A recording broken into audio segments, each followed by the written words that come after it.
Hello friends, just jump right into gold today. It's going to be a short one because not a lot has happened unless I discover something and just keep talking for a long time. Could happen. All right, so the vertical bar, last time we talked about gold, which was yesterday.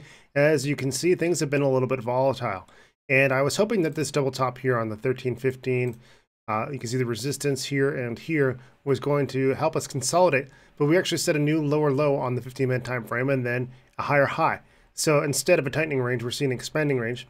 And often those expanding ranges can result in a lot of volatility because we're not confining the price action, we're expanding it. And when we expand things, the price action has a lot more area that can expand and contract inside of without us being able to determine any sort of support and resistances.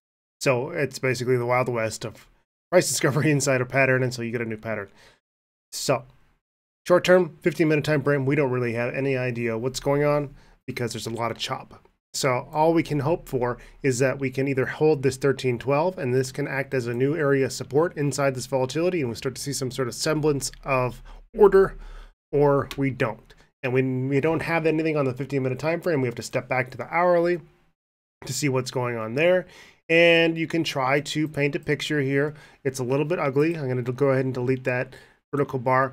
And what you can do is play around with trend lines. So you can look at this and say, all right, well, we've got two touches there. Ignoring these spikes, we've got one minor confirmation on that candlestick.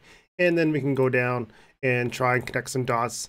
And it's really dangerous to do this because two touches doesn't really matter when you're doing any sort of trend line. But if we wanted to force ourselves to look for areas of resistance and support, this is the only thing that currently makes sense on the hourly time frame. We have two touches, we have some minor confirmation over here, minor confirmation here, so maybe a good trend line down here. Up here we've got a couple majors, long wicks, which were absolutely rejected, and then we get a minor confirmation there. So I would not be playing these levels yet, but if these do confirm later on, this will form ourselves an ascending wedge, which is a bearish continuation pattern. So I'm going to ignore those. We'll come back to them if we need them later. But please don't play based solely off of those trend lines yet. What I really want to focus on in a little bit of more of a macro scale is going to be the daily time frame. We had an inside bar yesterday, so we have a couple of key levels that we can use as guidance inside this widening range volatility that we're seeing. So here's our inside bar. This candle fits inside this candle, creating this inside bar.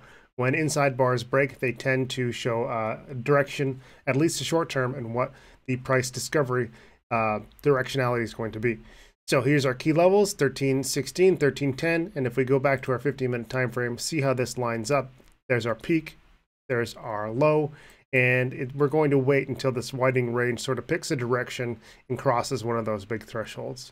So for gold, for the next 24 hours or so, or at least until we close over or below one of these trend lines, that's what I'm going to be focusing on. If we see continued tightening range, that's just going to set up another inside bar on the daily time frame for us, and we can play that accordingly. So today's summary: increased volatility, lots of unconstrained price action because of this widening pattern that we're seeing, and we've got a couple a daily level support resistances we can watch to try and get some bearing on what's going to happen over the next couple of days. So that's it for now. Thank you again for watching, and I'll see you guys tomorrow.